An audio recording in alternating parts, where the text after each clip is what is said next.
Superdelegates are the story of this Democratic primary. But is it a story that you've heard? Superdelegates is a word that gets thrown around, but does anyone even know what a superdelegate is? Or how they are stealing the election? And why they are ignoring democracy, ignoring the vote of the people, and doing it all legally? They are stealing an election and there is nothing you can do about it. Before we dive into superdelegates, let's look at the Democratic Party's election process. Each state holds a primary election or caucus, and the people of that state get to vote for the candidate they want to represent the Democratic Party in the general election. Delegates are awarded who represent the votes cast in each state, and delegates are generally split by the populations across the state. State A has 100 delegates at stake, and candidate B gets 60% of the vote. Then they would be awarded 60 delegates.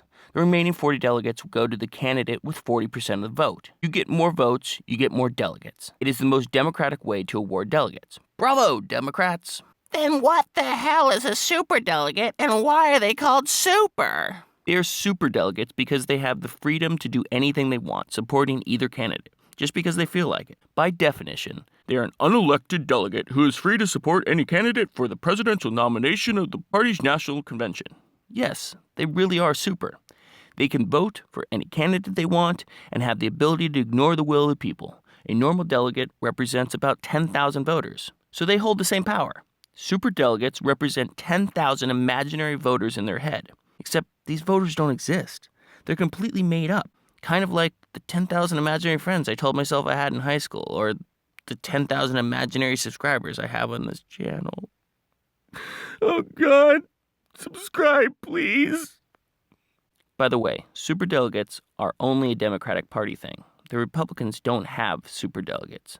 They just have winner-take-all states, which is a whole different thing. But there can't be a lot of these superdelegates, right? It's not like they can swing the race in the direction they want, right? That might be what you think, but think again.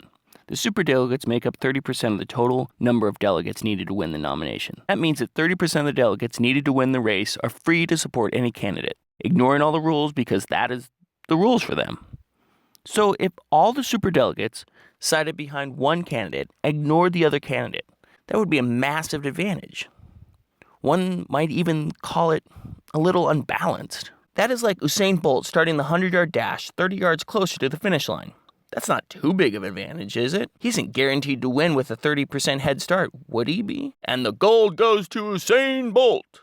It can't be that bad. It's not like one of these candidates has all the superdelegates siding for them, is it? You have to be making this look worse than it really is, right? Oh, really? Let's look at these superdelegates and who they really are, and what their motivations might be. The superdelegates are made up of 239 members of Congress, 20 governors, 432 Democratic National Committee members. As if that wasn't a shady enough term, they also include 21 distinguished members at large. That means that 64% of superdelegates do not hold public office and are not beholden to voters. They're just members of the Democratic Party, but they've been given the extraordinary power of 10,000 normal Democratic Party members.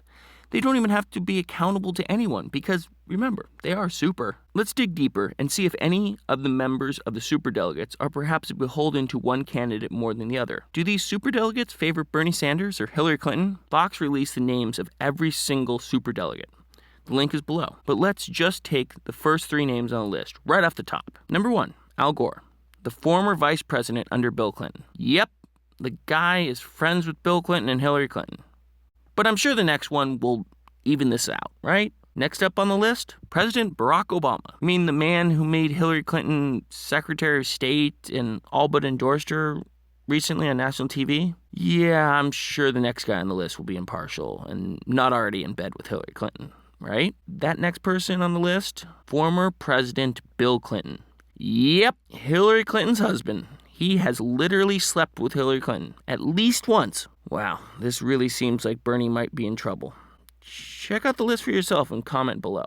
It is an incestuous list of people Hillary Clinton or her husband might have made deals with, worked with, and known for the last 20 years. These are people that have everything to gain by nominating Hillary Clinton and everything to lose by nominating Bernie. But it's not like they actually do anything they like inside with their friends in the primary. They just can do anything they like. But in reality, they follow the voters' wants, right? They don't actually just ignore the will of the people, right? It's not like they can steal the election. Not in America. Not in the era of the 24-hour news cycle, right? Well, let's look at the results and see what really happened. Let's take a look at New Hampshire as an example.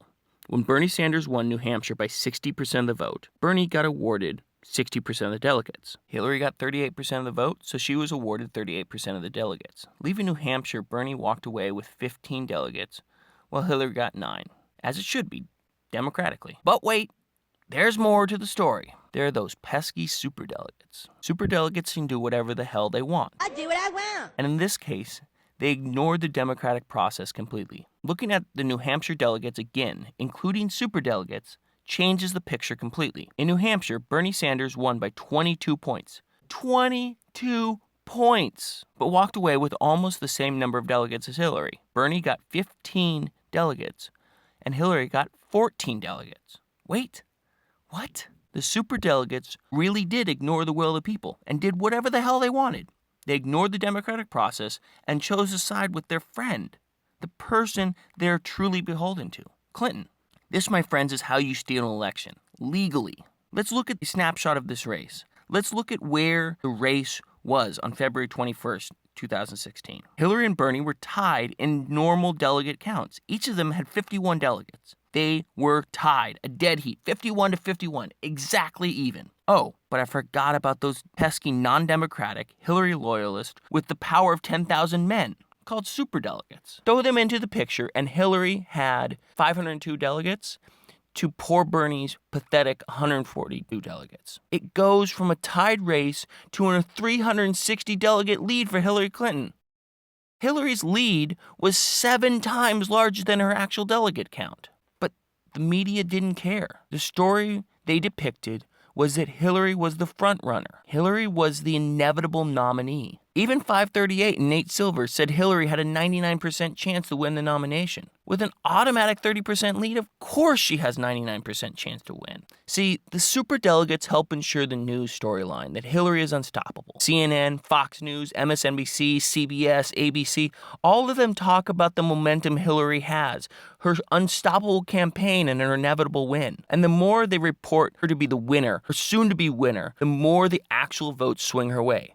The more the news reports that it is an insurmountable lead, the less people care about voting for a loser. No one wants to vote for the candidate that doesn't have a chance of winning. This means that by the superdelegates pledging their support behind Clinton and getting 30% closer to the nomination, it means the people's vote will follow suit and will side with Clinton as well. If you throw in the widely reported cases of voter fraud in Iowa, Virginia, and Massachusetts that show Clinton may be stealing an election in more than one way, this primary looks like it is anything but fair and democratic. But this video is not about all the ways to steal an election. This video is about how the superdelegates are tyrannically deciding who they want to be the Democratic nominee for president. Let me read what the Democratic National Committee says on their website about the party's beliefs. There are several core beliefs that tie our party together.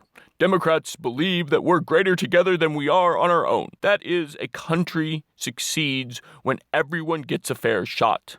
Everyone does their fair share, and everyone plays by the same rules. Are the superdelegates supporting this ethos? Are the superdelegates ensuring we are greater together than on our own? Are the superdelegates ensuring that everyone gets a fair shot? Are the superdelegates ensuring that everyone plays by the same rules? I'll let you decide.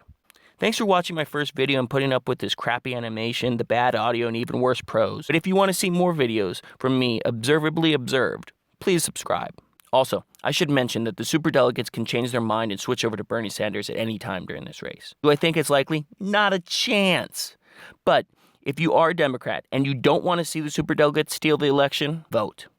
It is the only power you have. Your vote will not have the power of 10,000 votes, but it is your vote. And your vote really ties democracy together, does it not? Please subscribe.